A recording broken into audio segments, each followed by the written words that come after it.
one of the challenges that I think I'm going to be looking at coming up here in the next few weeks, hopefully, is chasing my first private money situation.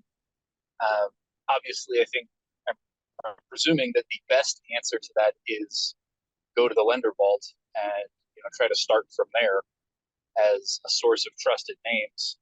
But on my like on my REI groups on Facebook for Georgia, there is, I don't know, I'd say like 5 to 10 posts a day, some days, of just people advertising, "Hey, come borrow my money." And how do I suss out who the scammers are among that so that I don't accidentally just walk into a trap? Because like, there's no Yeah. way that it's that straightforward and easy, right? Yeah. Generally, if someone's like, "Please come take my money," you're like, why? Like, money is a good thing. People would normally just grab it. Well, why is this so easy? It makes sense if someone's like, "Hey, come buy my product, or come buy my car or my new widget." But, "Hey, just come borrow my money." Usually what I find in those cases is they're actually hard money lenders. They're not private money lenders. They're hard money lenders, which is fine. So they are saying, "Come buy my product." Their product is a loan. And so, but the private money is so valuable that hard money lenders have started marketing themselves as private money lenders. And so just be aware of that. Okay. But your question of how do I protect myself from a scam, a financial scam, is very wise to ask, because lending in any capacity is rife with people that are trying to screw other people. And so you need to have eyes to be able to see those things. And so I'll give you the cheat code up front, and then a few red flags for private lenders. The cheat code is only go through the title company.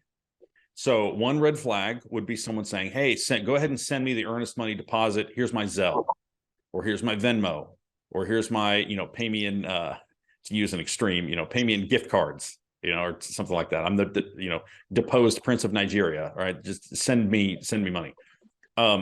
So if they are saying you need to pay me any type of upfront fee and it is not through the title company, do not use them. The title company is your protector. They act as a third party so that you can exchange each thing and you don't have to worry about whether or not you're getting screwed. Right.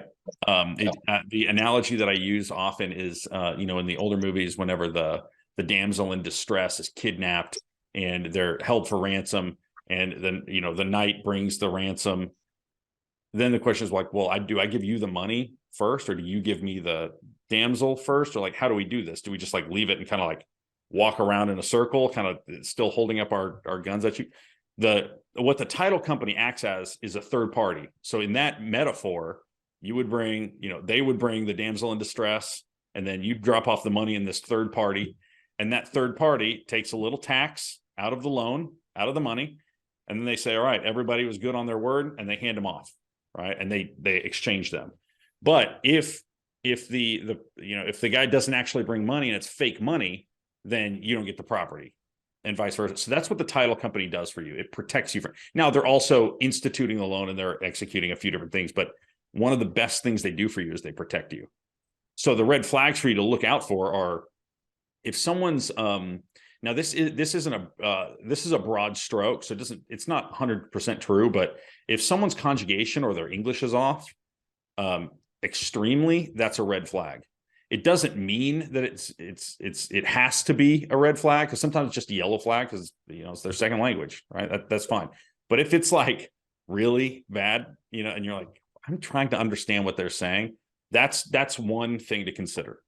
Another is they ask for some type of fee outside of a title company, or they want you to pay something before they sign a document.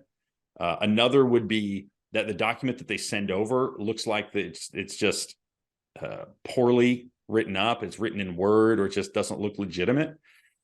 But another way that you can validate them is go look up their NMLS ID. All right. Now, if you're a true private lender, and you're lending your own money, you won't have an MLS ID. You don't have to have one, because you're loaning your own money. But to loan other people's money, you've got to have a license. You have to be able to do it. So you can say, "Send me over your NMLS ID." and then you go look it up, and you can go look up an NMLS ID lookup, and just make sure that the number matches the name. Right, the number should match the name, and it will also give their brokerage information. So those are a few ways that you can validate those. Another thing that you can do is do some sleuthing and figure out what other people have used them. Bigger Pockets is a good resource for this. Some Facebook groups, but they're a little bit more disparate, but Bigger Pockets is helpful for searching the lender name. And if it's a hard money lender, to validate, has somebody else used them, and send them a message like, hey, did you use them? Was it a good experience? What a bad experience? That can be helpful to you as well. Hey, thanks for watching.